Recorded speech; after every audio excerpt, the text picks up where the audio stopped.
Bismillah, Assalamualaikum warahmatullahi wabarakatuh. Alhamdulillah, wassalatu wassalamu ala rasulillah. Untuk teman-teman kelas 11, insya Allah selama satu semester ke depan pembelajaran antropologi insya Allah bersama ibu. Nah, udah nggak perlu perkenalan ya karena kita udah kenal insya Allah. Jadi pada pertemuan hari ini kita akan mempelajari tentang pengetahuan dasar etnografi. Sebelum masuk ke materi, kita flashback dulu ya. Sebelumnya, pelajaran antropologi itu apa? Nah, pelajaran antropologi itu kan pelajaran sebuah ilmu yang mempelajari tentang kebudayaan manusia dari mulai semua tentang manusia, dari mulai fisik, kebudayaan, bahasa dan lain-lain. Nah, itu yang dipelajari di antropologi. Nah, untuk kelas 11 diawali dengan bab tentang pengetahuan dasar etnografi. Jadi apa sih etnografi itu? Oh iya, materi antropologi ini nggak banyak-banyak ya. Satu tahun itu hanya 3 bab, jadi kita satu pertemuannya memang nggak terlalu banyak yang dibahas. Konsep etnografi langsung aja ya. Nah, ini kalau bisa dilihat adalah gambar dari suku Papua. Gambar dari suku Papua. Kenapa ibu menyisipkan gambar? Karena kalau kita lihat bahwa Papua itu salah satu suku atau daerah di Indonesia yang punya ragam budaya yang banyak, seperti tarian adat dan lain-lainnya sudah banyak di Papua. Nah, kalau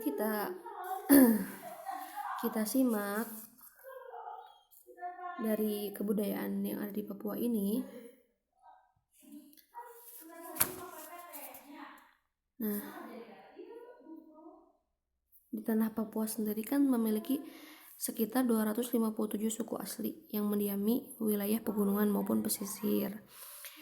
Nah, belum banyak masyarakat Indonesia yang mengetahui tentang hal itu, bahkan memiliki pengetahuan yang minim mengenai suku-suku yang ada di Papua. Jadi kita mengira bahwa di Papua itu memang cuma satu suku, tapi ternyata di dalam Papua itu masih banyak, yaitu sekitar 257 suku asli. Nah, semua kebudayaan yang ada di Papua di suku tersebut, permasalahan budayanya dapat diteliti dan dipelajari dengan etnografi gitu. Jadi kan antropologi itu yang mempelajari kebudayaan ya, tapi ternyata dari antropologi itu ada metode khusus yang disebut dengan etnografi yang lebih detail lagi gitu. Jadi kurang lebih konsep etnografi itu berupa metode. Jadi etnografi itu berupa metode untuk mengetahui atau untuk meneliti kebudayaan suatu negara atau suatu daerah. Seperti itu kurang lebihnya. Nah, kita mulai dari sejarah etnografi. Ada 3 bagian ya, ibu singkat-singkat aja. Ada asal-usul etnografi, etnografi modern, dan etnografi baru. Gimana sih sejarah etnografi itu? Sejarah etnografi itu mempelajari berbagai hal mulai dari asal-usul sampai menjadi bentuk etnografi yang sekarang. Asal-usul etnografi.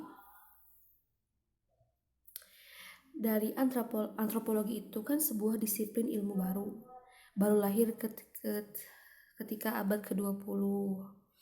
Nah, dengan bahasan terhadap tulisan-tulisan tersebut,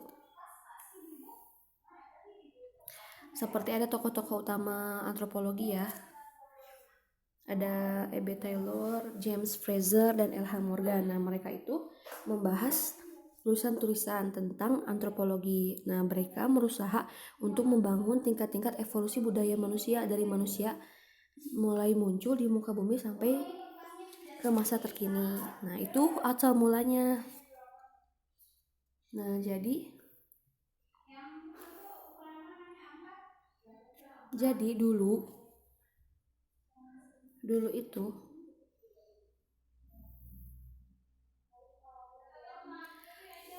jadi dulu ketika para peneliti budaya itu meneliti tentang kebudayaan di zaman dahulu itu kan berupa hanya melihat dari kerangka evolusinya aja.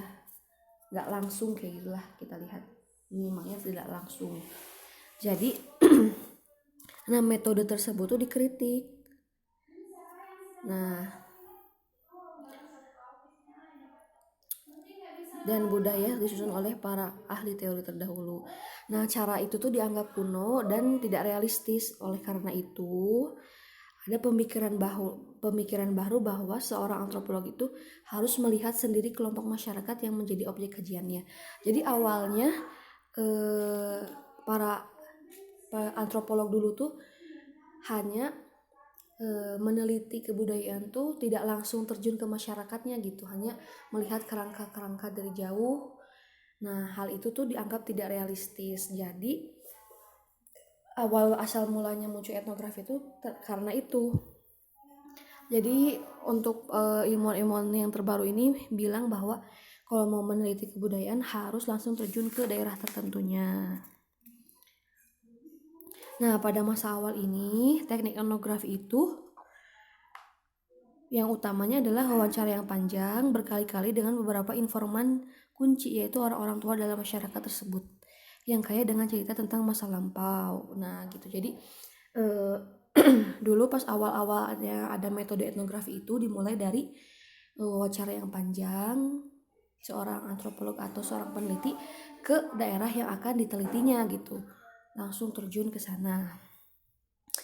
Kemudian etnografi modern. Terus dari setelah itu ada etnografi modern. Seiring berjalannya waktu, metode etnografi juga mengalami perkembangan yang awalnya hanya wawancara saja. Nah, di antaranya tokohnya itu ada Radcliffe Brown dan Bronislaw Malinowski. Nah, ciri penting yang membedakan mereka, para etnografer awal yang tadi wawancara itu, bahwa keduanya tidak terlalu memandang penting hal ihwal yang berhubungan dengan sejarah kebudayaan suatu kelompok masyarakat. Tapi justru jadi kalau yang etnografi modern itu nggak terlalu mementingkan hal-hal yang lampau. Kalau yang asal-usul etnografi tadi kan mendatangi para tetua-tetua kampung ya, untuk tetua-tetua kampung itu untuk melakukan wawancara tentang masa lampau. Nah, tapi kalau di etnografi modern ini justru meneliti yang sedang atau tentang way of life masyarakat tersebut saat ini gitu. Nah, kayak gitu.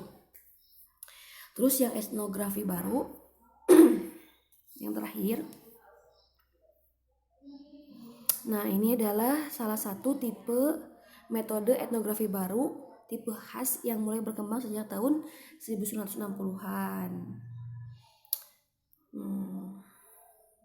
Jadi etnografi ini memusatkan usahanya untuk menemukan bagaimana berbagai masyarakat mengorganisasikan budaya mereka dalam pikiran mereka dan kemudian menggunakan budaya tersebut dalam kehidupan. Jadi ini lebih modern lagi dari yang tadi. Jadi dalam etnografi modern ini, bentuk sosial dan budaya masyarakat dibangun dan dideskripsikan melalui analisis dan nalar sang peneliti. Dalam etnografi baru, bentuk tersebut dianggap sebagai susunan yang ada dalam pikiran anggota masyarakat, dan tugas sang peneliti adalah mengoreknya keluar dari pikiran mereka. Caranya melalui metode folk taxonomy. Jadi jadi kalau yang bedanya sama yang modern itu kan yang modern itu lebih meneliti tentang yang sedang terjadi saat itu, tentang way of life masyarakat tersebut, tanpa menganggap penting hal-hal yang dulu yang telah lampau. Kemudian etnografi baru justru yang digalinya adalah pemikiran mereka terhadap budaya itu dalam kehidupan mereka. Nah, seperti itu. Oke, itu adalah sejarah etnografi kurang lebihnya. Terus, apa sih sebenarnya definisi etnografi itu? Etnografi berisi tulisan tentang satu atau beberapa etnik, suku, atau bangsa. Etnografi adalah metode yang lazim digunakan dalam penelitian antropologi. Sebagai suatu hasil, etnografi biasanya merupakan pelajaran tertulis mengenai suatu kebudayaan. Jadi, etnografi itu apa? Jadi, itu adalah metode. Metode itu adalah cara atau bagaimana melakukan sesuatu. Nah, metode penelitian dalam bidang antropologi. Antropologi itu apa? Ilmu yang mempelajari tentang kebudayaan. Jadi gimana cara mempelajari kebudayaan itu adalah dengan metode etnografi gitu. Mudah-mudahan paham ya. Nah, pembahasan terakhir, peranan penelitian etnografi. Pertama, memahami masyarakat yang kompleks, menginformasikan teori ikatan-ikatan budaya, menemukan grounded teori, memahami perilaku manusia. Nah, jadi dengan metode yang digunakan yaitu etnografi, maka kondisi masyarakat yang kompleks itu dapat lebih bisa dipahami gitu dengan metode ini dibandingkan dengan metode-metode yang lain. Gitu. Misalnya, sekolah-sekolah di mana kita belajar mempunyai sistem budaya yang sendiri-sendiri. Kayak kita di Mahad ini ada SD, SMP, SMA, semuanya tentu nggak punya budaya yang sama dalam pembelajaran gitu. Kalau di TK budayanya seperti ini, di SD seperti ini, nah itu berbeda. Nah hal itu kita bisa menggunakan metode etnografi dalam meneliti hal tersebut, kayak gitu.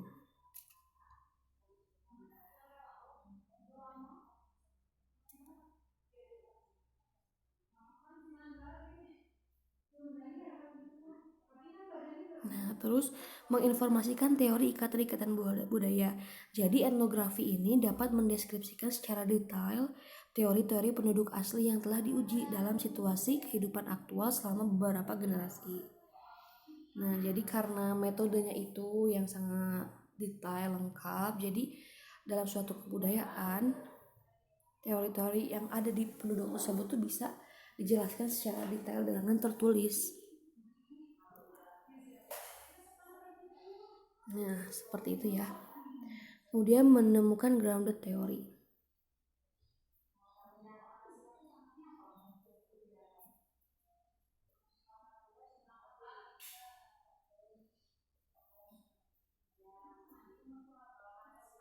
Terus memahami perilaku manusia.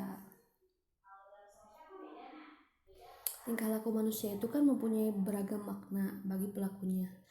Dan makna ini dapat ditemukan. Nah, jadi hal ini sesuai dengan tujuan etnografi yaitu mempelajari rumpun manusia. Salah satu cara untuk mensinkronkan kebutuhan masyarakat dengan tujuan etnografi adalah melakukan konsultasi dengan informan untuk menentukan topik penelitian yang penting. Jadi dengan metode etnografi ini kita bisa memahami perilaku manusia untuk mengetahui kebutuhannya gitu.